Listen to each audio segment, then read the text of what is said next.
Thank you for joining us on WQPH 89.3 FM Shirley Fitchburg, Queen of Perpetual Help, and welcome to another edition of WQPH's Local Matters. On this week's broadcast, we bring you a special interview, and this is with Helen Cross of Mass Citizens for Life. She talks about very important topics about abortion and a few bills that are going into legislation and what you can do for this cause. To learn more about these topics, go to masscitizensforlife.org. Hello and welcome to another program of Local Matters. Connie, who is here on board? Well, we have a special guest. We would certainly like to introduce Helen Cross. She is Massachusetts Citizens for Life Secretary and editor of the Massachusetts Citizens for Life magazine. And Helen, you've done a fantastic job on this latest edition. I hope everyone's going to call Mass Citizens for Life and request one. Let's get right into this. Could you lead us in a prayer? Yes, may I lead you in a Hail Mary? Okay. Hail Mary. Hail Mary, full of grace, the Lord is with thee. Blessed art thou among women, and blessed is the fruit of thy womb, Jesus. Holy Mary, Mother of God, pray for us sinners, now and at the hour of our death. Amen. So Connie has been reviewing the excellent job you did as the editor of the magazine that was just published. So Connie, what are some of the thoughts that you would like to ask her to talk about? Well, first of all, Helen, what are McFl's life-affirming bills? Can you tell us a bit about them? How many are there? Two. Mm-hmm. Yes. And I was just going to mention, too, that some of the information we have here in the magazine, I actually do a digital edition of the magazine that will be available, so people can click on any of the information and find it, or you can go to our website at www.masscitizensforlife.org and find out more information about these life-affirming bills. There's 5, and I'm going to go through them a little bit quickly so it doesn't take too much time, but as I said, there's a lot more information in the magazine and on our website. The first one concerns, it's called an act relative to unborn victim of violence, and the purpose is to recognize that the unborn child at any stage of prenatal development as a victim of violent crime. Currently, mass law will protect unborn victims after violability. For example, if a child was killed in a car accident or in an involuntary manslaughter. However, it doesn't recognize an unborn child killed at an earlier state of prenatal development. So we're not talking about a wanted or unwanted child. We're talking about a child at any state of prenatal development can be a victim in cases of murder, voluntary manslaughter, assault battery, for example. The second one is an act relative to the unborn victim of Down syndrome. You're probably very well aware that since advances in prenatal testing, unborn babies diagnosed with Down syndrome have been targeted for abortion at a very high rate. For example, in 2012, 2 out of 3 babies with Down syndromes were aborted. So this bill would prohibit the abortion of an unborn child based merely on a prenatal diagnosis of Down syndrome. The next one. This is something that you can't actually see in the magazine. This is an act relative to instruction in pregnancy and prenatal care. You probably don't know this, but children in middle and high school are not required to learn the basic developments of human prenatal development. And this is something in the magazine that we've tried to do. This time we have a great pictorial view of the development of unborn child. So this instruction will help people recognize the humanity of the unborn child who remains invisible and the responsibilities of parenthood. And this was inspired by Linda Thayer, who also wrote the text to our development guide and has been McFl's Vice President of Education for a long time. She really understands the value of understanding the humanity of the unborn child through pictures. It's very basic. The fourth one is an act to establish criteria to assess the maturity of a minor seeking an abortion. For example, there's no criteria whether you know a 16-year-old is able to make a decision to have an abortion. There's no criteria. This was something that Pat Stewart, our great executive director, really assessed the situation. So the bill requires the judge to maintain a record of the abortion request presented, whether they've been denied or not, and the age of the minor making the request, so we know what kind of kids are coming asking to have an abortion. The fifth one is an act relative to taxation. I think we're quite aware that taxpayers have to pay for abortion. So this one allows taxpayers to redirect the portion of their tax money that would pay for abortions to fund the Baby Safe Haven program. You're probably familiar with that, where a desperate parent could leave an unborn child at a safe location instead of abandoning them. So these are 5 bills that help protect life and do some way to protect life. That's something that is part of being a pro-lifer, is actively protecting children through legislation.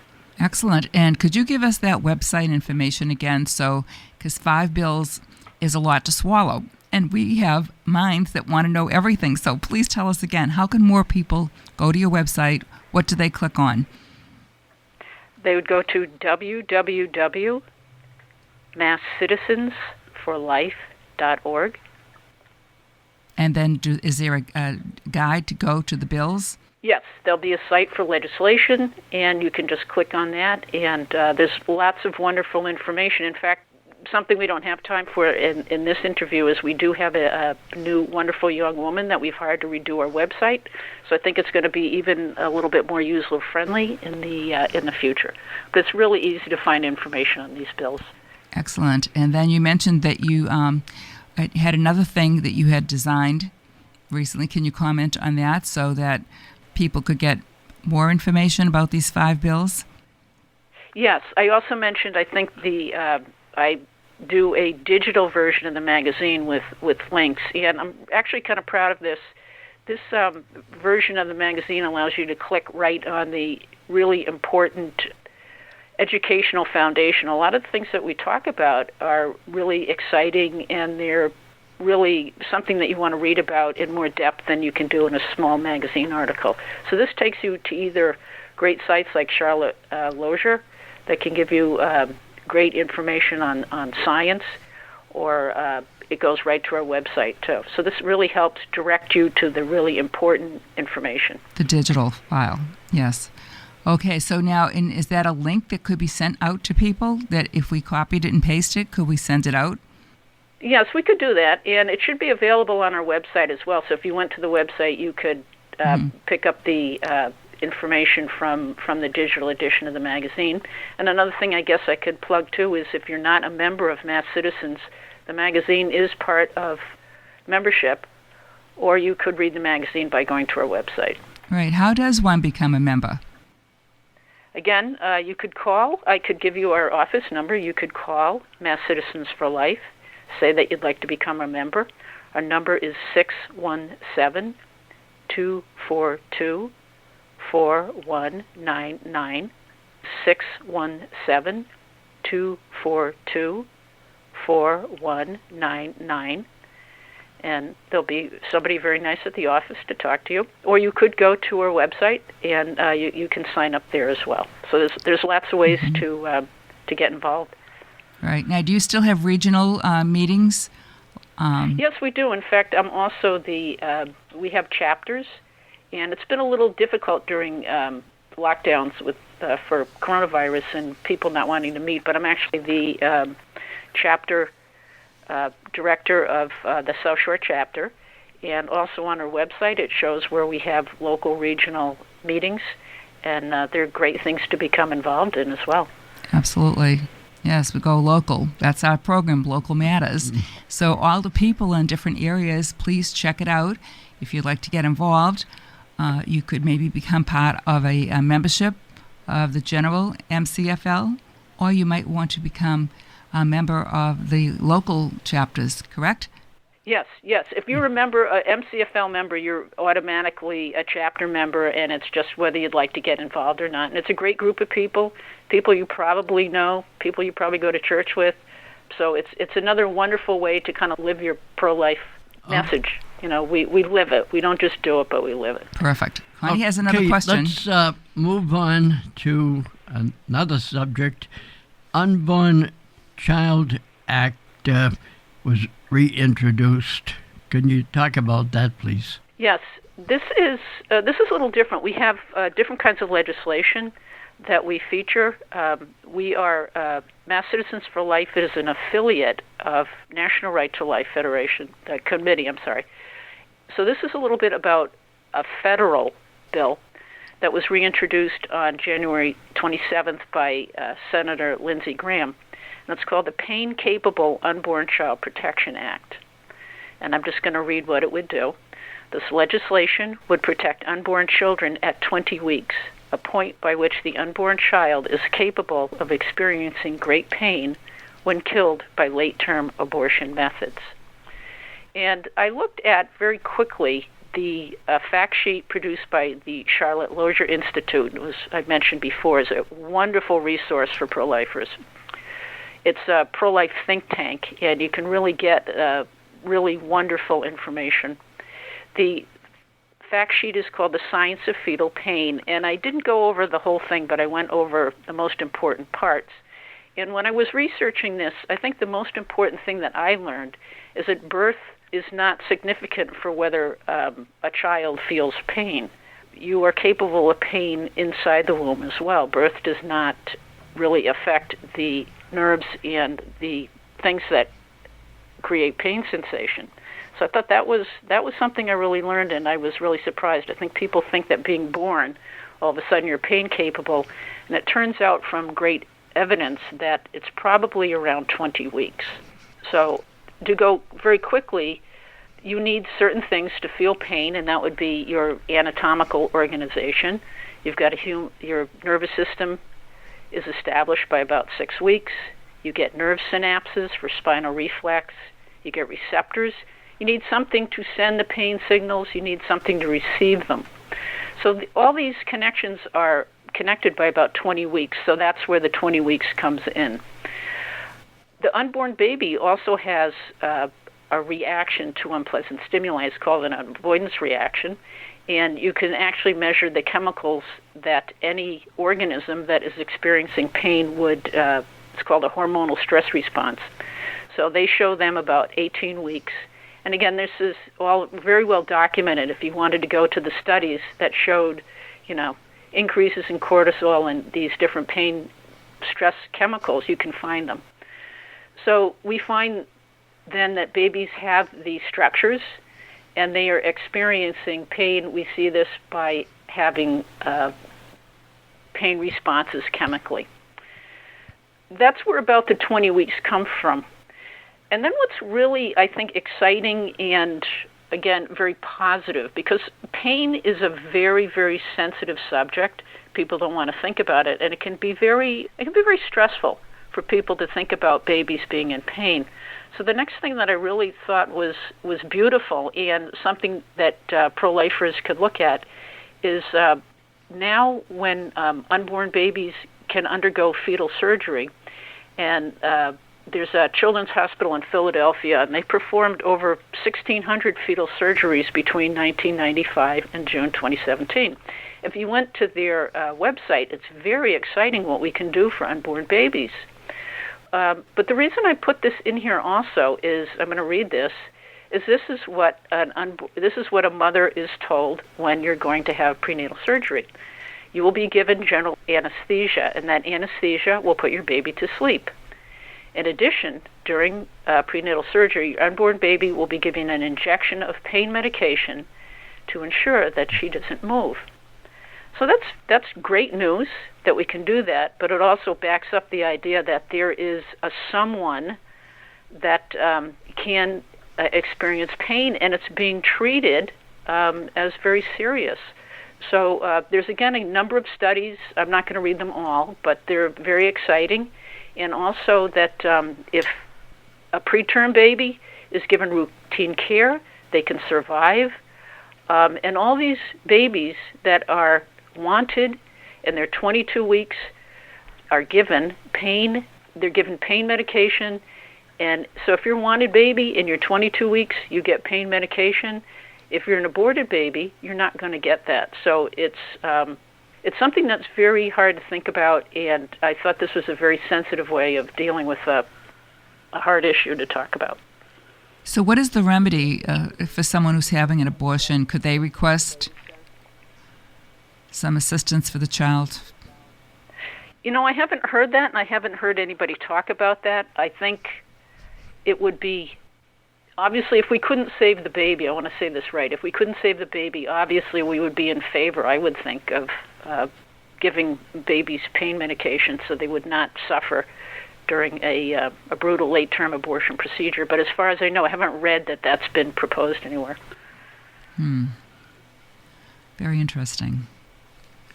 Okay, well, But there's a lot of good news with the bad news as well. Yeah, so share some of the good news with us. Right, Connie? Right. Yes. Yep. The final item is about civil rights and the right to life. Can you comment on that? Yes. I generally do the magazine. I usually do a lot of reading and writing, obviously. Several months. We do quarterly. So this magazine kind of came into conception during January, and January was when we have our big March for Life, which didn't pretty much happen this year, and also Dr. Martin Luther King's birthday. So with the emphasis on civil rights and what Dr. Martin Luther King was writing, I came across this beautiful reflection by Lewis Brown, who is the executive director of Christ Medicus Foundation. He tied together some beautiful things from Dr. Martin Luther King and from Mother Teresa. And again, this is something that you'd probably want to look up. It's Christ Medicus Foundation, which is in Michigan. I'd read a couple of things from Lewis Brown. He had written an article, A New Birth for Civil Rights, that was published in the Public Discourse. And then he was on a National Review Institute conversation with Catherine Jean Lopez. So I'm going to just start with that a little bit. Lewis Brown started talking about rereading Dr. King's sermons and being struck by how King made a big deal about we must reject bitterness and hatred. And I'm going to read a little bit of the top. We must forever conduct our struggle on the high plane of dignity and discipline. We must not allow our creative protest to degenerate into physical violence. Again and again, we must rise to the majestic heights of meeting physical force with soul force. And Lewis Brown said that really affected him. That really made sense, that we must fight violence with love. So he then went on to talk about Mother Teresa, and this is how the two things get tied together. He said Mother Teresa cared for the suffering and the vulnerable and those who suffered the lack of respect to their dignity. But she saw the lack of dignity most keenly in the destruction of the unborn child. If we can't protect the most vulnerable, if we can't get that right, we won't be able to get the love that others deserve. So he saw that people are invisible depending on, whether they're loved or not. So going on then into the new birth of civil rights, he is a black man, said that we must put on the loving eyes of Christ first, put on the armor of love to see the pain of Mr. Floyd, his family, and countless African Americans who are hurting, angry, and scared. So he takes a very loving approach to something that's horrible. Mm. And he talks about, being a black man, the experience of dehumanization, disrespect, and death. So he's seen a lot of what Dr. King was talking about. But then he goes on to say we need to give a new birth to the civil rights movement and fulfill the promise of that movement. But he ties it with Mother Teresa's observation that justice must start with the protection of the most vulnerable. So he definitely sees that. If we continue to ignore the most vulnerable, then we can't get racism right, because we're still not looking at everybody. We're still leaving certain parts of our population as invisible. And I think that's something that we've talked about in this whole particular magazine. Why are the vulnerable invisible? Why do they continue to not be given the dignity and the rights that they deserve? So we're still not looking at everybody in society. So he ties that together beautifully. And again, if you wanted to check this out at Christ Medicus, that beautiful interview is there with on their website. Yes. Anything else in your magazine that you think should be of interest? Not that everything is not as important, but what else would you like to chat on? Well, let's see. I guess the other thing, it's kind of funny with a radio interview, but I just love the pictures of prenatal development. Our cover is actually, what we've been trying to talk about is a picture of an unborn child at 12 to 16 weeks after conception. That's a beautiful picture. And we have wonderful photos and a great text by Linda Thayer on prenatal development.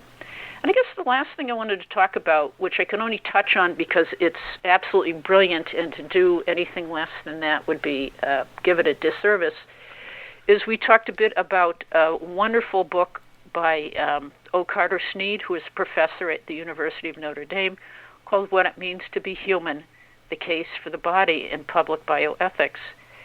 And he raises the question that I mentioned before: why does the law consistently fail to protect the weak and the vulnerable, and why are they invisible? And he goes into that, and not only does he diagnose the problem, but he gives us an answer. He says if we're only looking at people at our most powerful, when we're adults and we can think and we're strong, we forget what it's like when we weren't strong, when we were babies, when we will be old. And he says we've forgotten the body. And what is the remedy for this is to remember that we were weak, someday we will be again, and we need to be models of hospitality. And I guess I was going to leave you with something that you asked me to think about. I am studying right now a course with Marianne Lutine that she offered to the Archdiocese of the Body about the John Paul II's Gospel of Life. And this week we were asked to read the first chapter. And it's so powerful when you talk about the murder of Abel by Cain. And when God goes to Cain and says, "Where's your brother?" He says, "Am I my brother's keeper?" Well, what's the answer? What's the answer for all of us, pro-lifers, Christians? The answer is yes. So this goes back to what I was saying about Dr. Sneed's What It Means to Be Human is yes, we are not able to look away. We must be models of radical hospitality. It's right for those who are vulnerable. It's right for those who are having trouble bringing their babies to birth. We need to help them. We are obligated to help them. We must help them. And that's how we become human beings. Human beings were made for each other, for love and friendship. And that's what Mass Citizens for Life is all about. I know that's what you are all about. And it's a wonderful way of life. So to be pro-life is not just a thought. It's not just a nice political statement, but it's a way of life that we need to care for each other.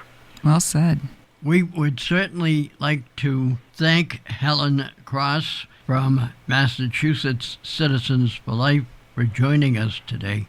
Excellent job, Helen. God bless you. Thank you for inviting me. This was wonderful. To come back again. Thank you. Thank you for listening today to Local Matters. It has been our joy to have Helen Cross, the editor and secretary of Mass Citizens for Life, join us. And our programs are now being placed on YouTube.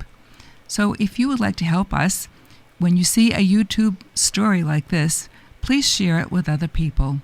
And again, that website is www.masscitizensforlife. Is it .org? .org.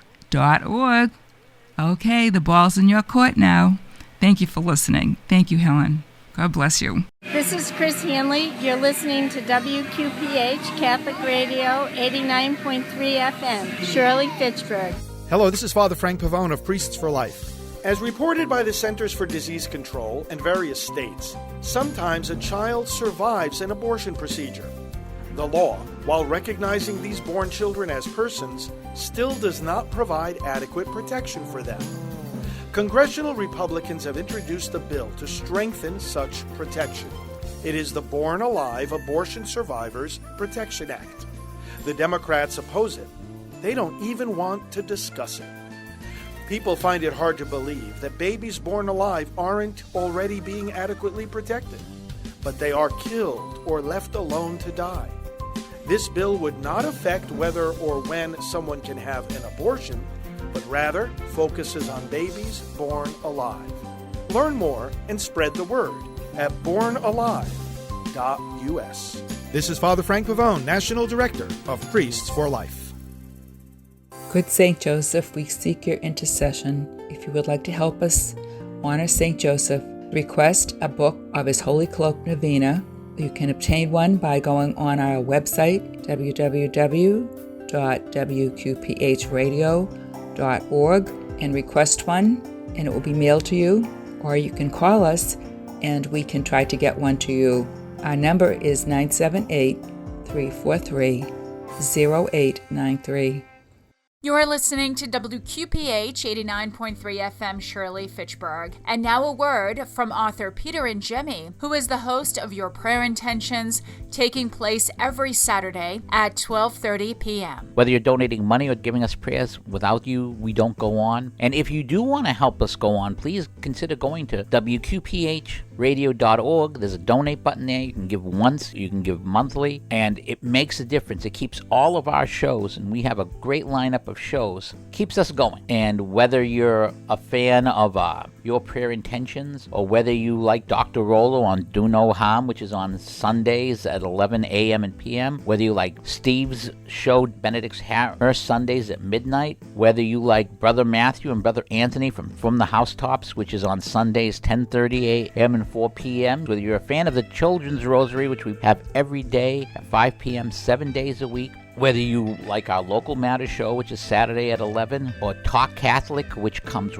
right after us at 12:30, or Dan and Tom with the 13th Apostle, which comes just before us at 11:30. Any of those shows and all the stuff, you donate, you help these things come out. But what's also at the WQPH website, in addition to podcasts of our shows, is the prayer wall. Right on the prayer wall, support WQPH and get WQPH 24 hours a day, 7 days a week on WQPHradio.org. Thank you for listening to another edition of WQPH's Local Matters. We hope you enjoyed the broadcast and hope you have a blessed week.